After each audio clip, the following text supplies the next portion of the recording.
अस्सलाम वालेकुम क्लास, क्या हाल है बॉयज़? ठीक है आप लोग? उर्दू क्लास शीशम, मैं आपकी उर्दू की टीचर। 6th क्लास प्रोवर्ब देखेंगे। बाअदब बानसीब, बिल्कुल सही बात है क्लास।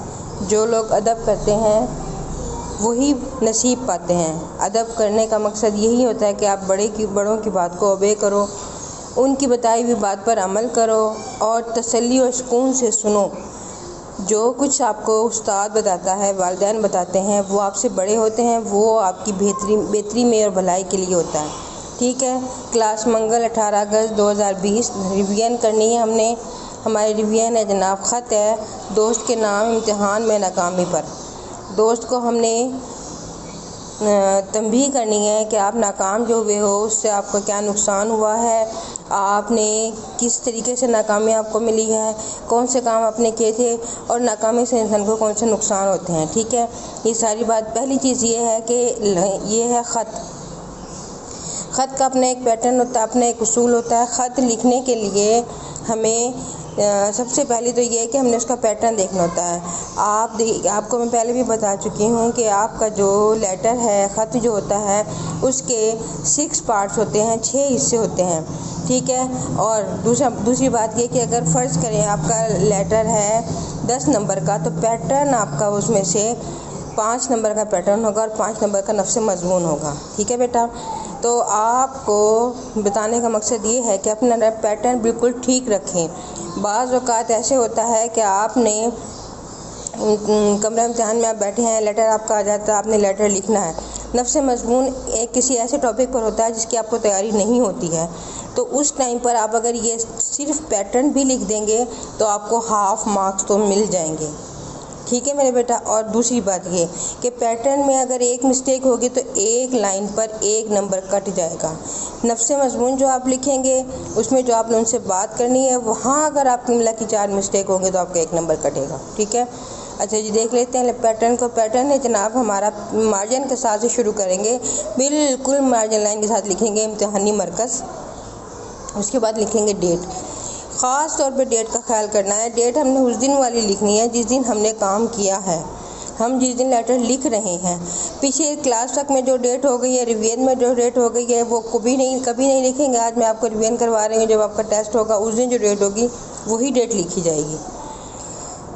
इम्तिहानी मरकज़ 18 अगस्त 2020। भैया प्यारे दोस्त, हमज़ा के बिल्कुल नीचे करके लिखना है प्यारे दोस्त, हिदायत का निशान, अस्सलाम वालेकुम। ये इस लाइन के लिए मैंने हमेशा आप लोगों से कहा है, अब पहली लाइन से आपका पैटर्न शुरू हो जाता है। अगर आप पहली लाइन से ही उसको सही तरीके से लिखेंगे तो आगे से गलत नहीं होगा। इम्तिहानी मरकज़ में बिल्कुल गैप नहीं होगा। अस्सलाम वालेकुम बिल्कुल उसके नीचे होगा, 18 अगस्त बिल्कुल उसके नीचे होगा, और जहाँ आपका ये हमज़ा आता है 2020 का, उसी के नीचे से लिखेंगे प्यारे दोस्त। ये बिल्कुल मिड में आएगा, या बेशक देख लें।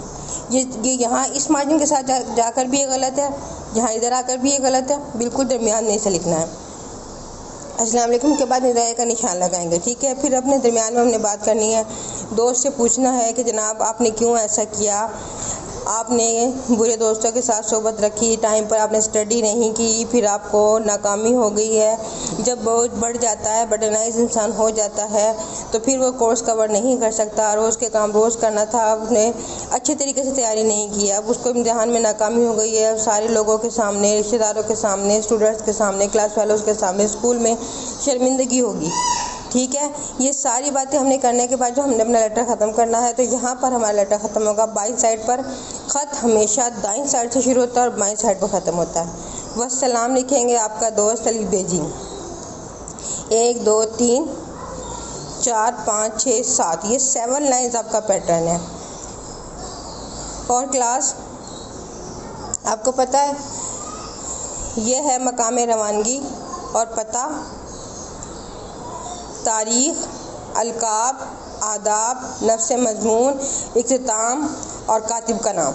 ठीक है, ये आपके 6 पार्ट्स हो गए हैं। उसके बाद जनाब जी हमारा है आज का घर का काम।